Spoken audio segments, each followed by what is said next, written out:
Stage 1. The Dream. 1:47 a.m. YouTube recommends a video you weren't even looking for. A 9-second clip. A Zodiac boat cutting through black water. A voice on the radio buried under the sound of the engine. The only light in the room comes off the laptop screen, and it's turned your face a kind of pale blue you'd never notice in the mirror. Fourth time watching it. One video leads to another, and before you realize it, it's almost 2 in the morning. Your father's photograph is wedged into the corner of the desk mirror. 23 years old, dressed whites, squinting into a sun that set decades before you were born. He doesn't talk about the Navy. 4 years, and what you know about them could fit on an index card. Fragments dropped at dinner, never picked back up. You've heard the number enough times it stopped being a number and became something closer to a warning label. 90% don't make it. You don't know if that's exactly true. Doesn't matter. Something's already locked into place under your ribs, and it isn't going anywhere. You shut the laptop, do push-ups on the carpet in the dark, quiet enough not to wake the house, counting under your breath. 30. 40. Your arms give out slightly on the last 5, and you keep going anyway. At breakfast, you tell your mother. She doesn't laugh, just watches you a second too long, spoon halfway to her mouth. Your father was Navy, she says, like you might not know that already. You do. You've known it your whole life without being told, the same way you know which stair creaks. Mornings you run before school. 4 miles, cold enough your breath fogs, boots that aren't the right ones yet, pull-ups on the garage door frame until your palms split, then toughen. One evening your father walks in mid-set, doesn't say anything, watches for a while, leaves. You don't understand that silence yet. 2 weeks before you turn 18, you finally just say it to him straight. SEAL team. He sets the newspaper down slowly. It'll take everything you have, he says, and then it'll ask for more. He doesn't try to talk you out of it. That's how you know he's serious. Stage 2. The Recruiter and Boot Camp. The recruiting office smells like carpet cleaner and burnt coffee, and the petty officer's handshake is firm enough that you readjust your own grip halfway through. He tells you straight, the SEAL contract isn't a guarantee. You still have to earn a seat at Bud's, and slides a packet across the desk. Swim times, pull-up minimums, numbers that look easy until you actually try holding them. You pass the ASVAB in a room full of strangers, pencils scratching against folding tables. Weeks later, you're in a rec center pool that smells like chlorine and old rubber, swimming 500 yards of combat side stroke, arms burning by lap 8. The petty officer checks his stopwatch. Passing, he says, not good. You don't need him to explain what he means. You sign on a Tuesday. Great Lakes, Illinois in February, and the wind coming off the lake doesn't stop at your jacket. It finds bone. Your head gets shaved in the first hour. You watch strands of your own hair fall onto tile that smells like industrial cleaner, and for a second you don't recognize the reflection in the mop bucket water. You learn to fold a shirt into edges sharp enough to cut. You march in formation, boots hitting pavement in a rhythm that starts to feel like one shared heartbeat instead of 80 separate ones. Because your file says SEAL candidate, an instructor pulls you for extra swims in a pool that never quite warms up, extra runs before the rest of the division is even awake. Graduation morning is gray, breath visible in the cold. Your father shakes your hand instead of hugging you, his habit, not yours, and holds it a beat longer than the gesture requires. Great Lakes was the floor, he says. Coronado's a different building entirely. You think you understand him. You're wrong, but you won't know that for 6 more weeks. Stage 3. Coronado. Coronado smells like kelp and diesel, and the grinder, a stretch of blacktop maybe half the size of a basketball court, becomes, without your realizing it yet, the single most familiar piece of ground in your entire life. Push-ups on it until the asphalt itself feels hot enough to blister skin. The Pacific isn't a pool. It moves you sideways whether you agree to it or not. Salt forcing into your sinuses before you've swum 30 yards. You meet a guy named Reyes from somewhere outside Houston who talks fast and swims faster and once, quietly, tells you he's wanted this since he was 14, since a movie night with his older brother and a war film that hit him somewhere he didn't expect. Neither of you says the word scared. You don't need to. Rope climbs happen daily. 50 feet of thick rope, palms blistering, then hardening into something closer to leather. Timed runs on soft sand, which punishes your calves in a way pavement never bothered to. It pays to be a winner, the instructors say, over and over, until it stops sounding like a slogan and starts sounding like a fact.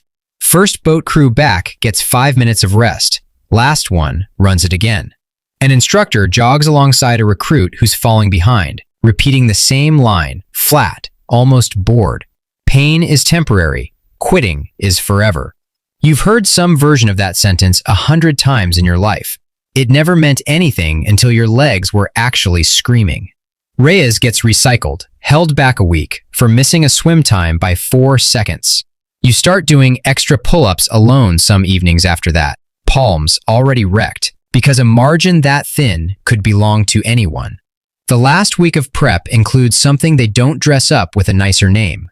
Lying in the surf while waves break over you, arms linked with the recruit next to you, cold enough that your teeth actually chatter, audibly, like something out of a cartoon, except it isn't funny at all. An instructor stands over the group entirely unbothered by the same water and tells you, almost gently, that this is nothing. An appetizer. By the time first phase starts, 11 of the 18 who began with you are still standing. In the distance, past the last cargo net, there's a bell.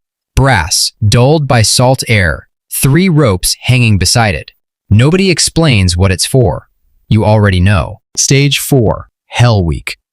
It starts on a Sunday evening with no warning at all. The door slams open. Blank rounds, smoke thick enough to sting your eyes. Instructors shouting words you can barely process. 90 seconds later, you're outside in the cold, soaked from a hose someone aimed directly at your chest. And Hell Week has begun without so much as a countdown. The next 5.5 days stop feeling like a sequence of events and start feeling like one long, unbroken sensation. You are wet, always wet. Salt worked so deep into the fabric it never fully dries.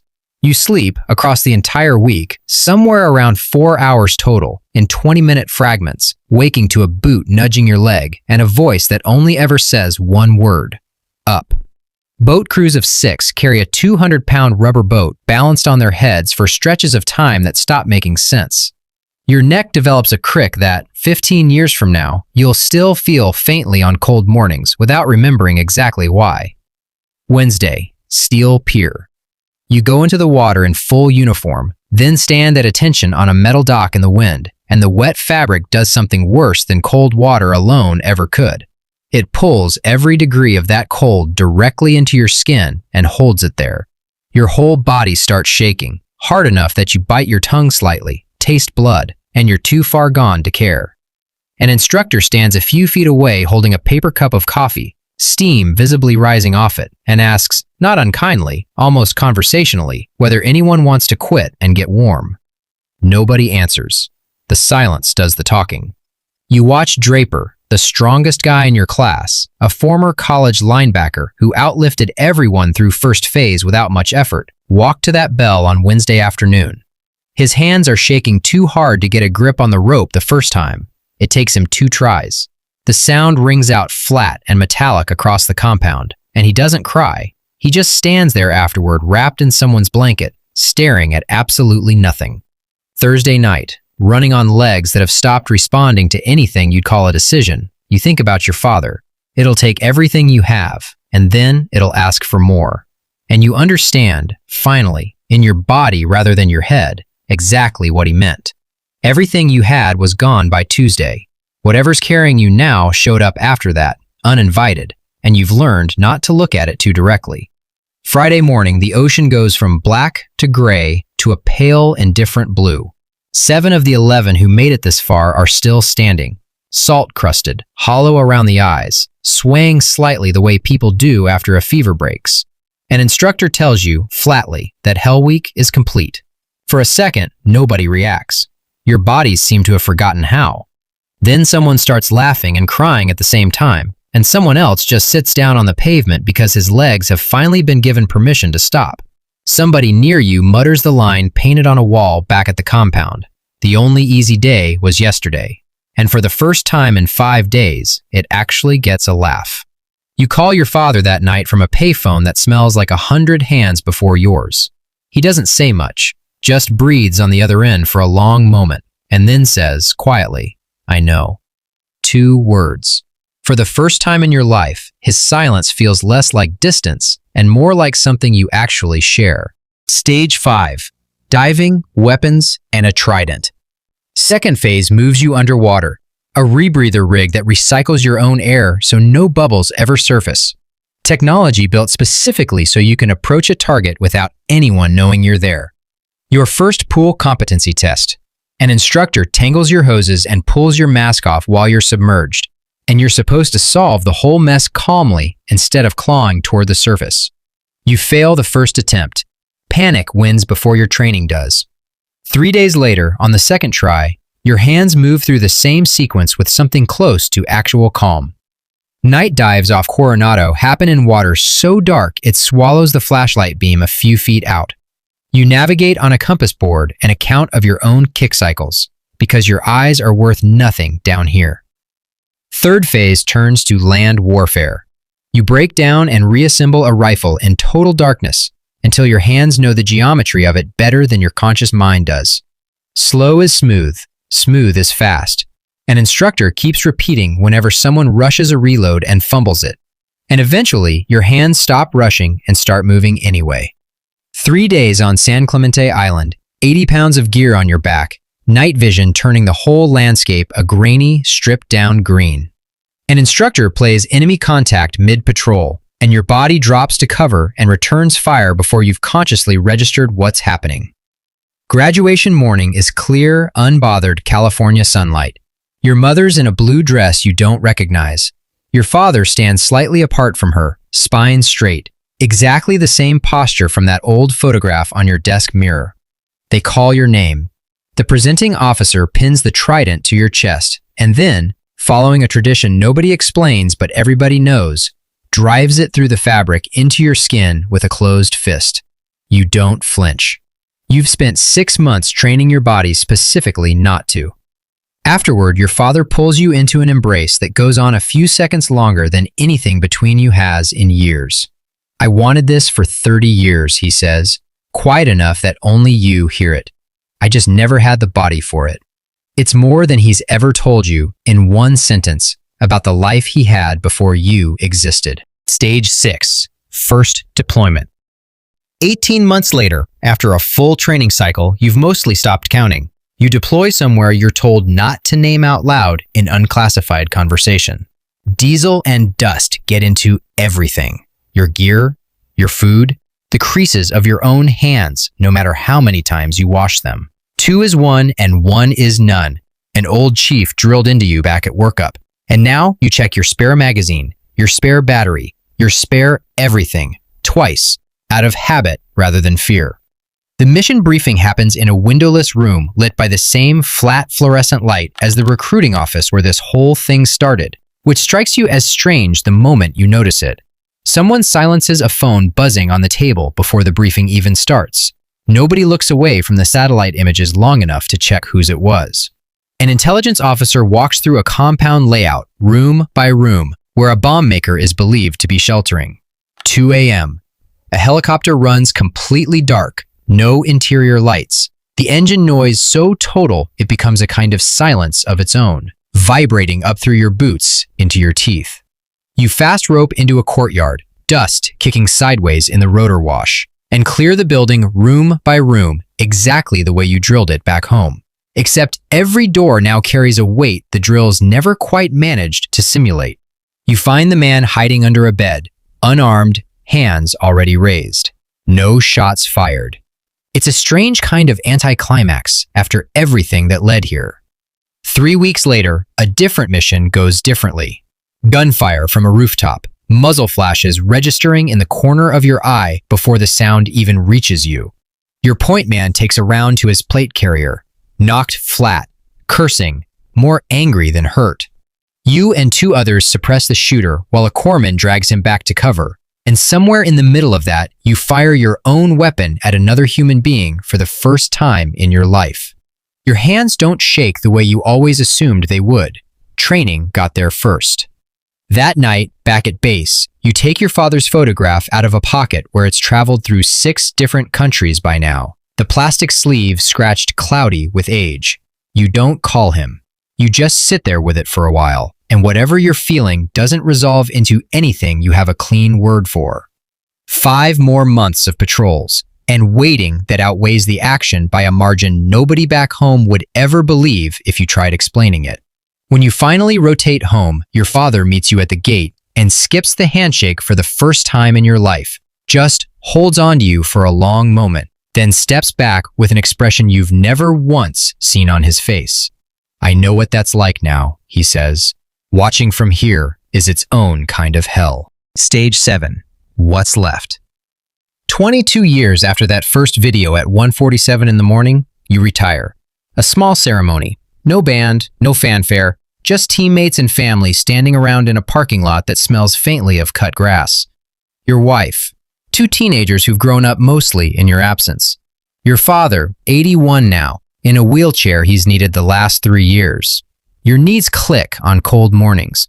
There's a ring that lives permanently in one ear, left there by a breaching charge that went off a little closer than planned years ago, somewhere you still don't talk about in detail. You've handed a folded flag into a widow's hands twice in your life, as the senior man present when the worst happened both times. A young officer, maybe 24, asks what advice you'd give someone just starting the pipeline.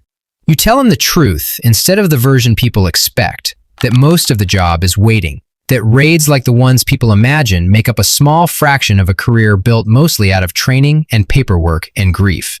He nods. You can tell he doesn't quite believe you. You wouldn't have believed it either, standing outside that recruiting office at 18. Your father dies 8 months later in his sleep, quietly enough that nobody in the house even wakes.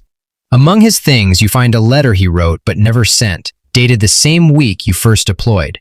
A knee injury, decades ago, that ended a dream he'd never told anyone he was still carrying, and watching you finish what he couldn't as a kind of closure he never expected to get.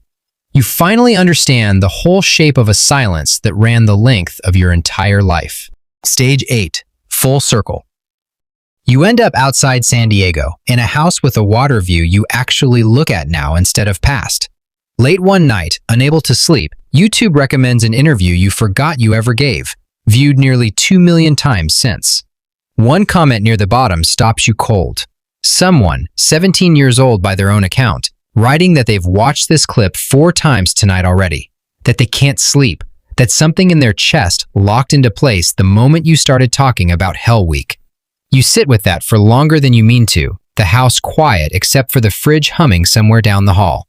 Somewhere out there right now, in a bedroom you'll never see, someone who looks nothing like you and everything like you is doing push-ups on the carpet in the dark, counting under their breath, already gone somewhere the rest of the house isn't. You close the laptop gently. The room goes dark. Somewhere tonight, YouTube recommends that same Hell Week video to someone who wasn't even looking for it. And somewhere behind your ribs, 22 years and a lifetime later, something that started as a grainy 9-second clip at 1:47 in the morning, quietly, invisibly, starts again in someone else.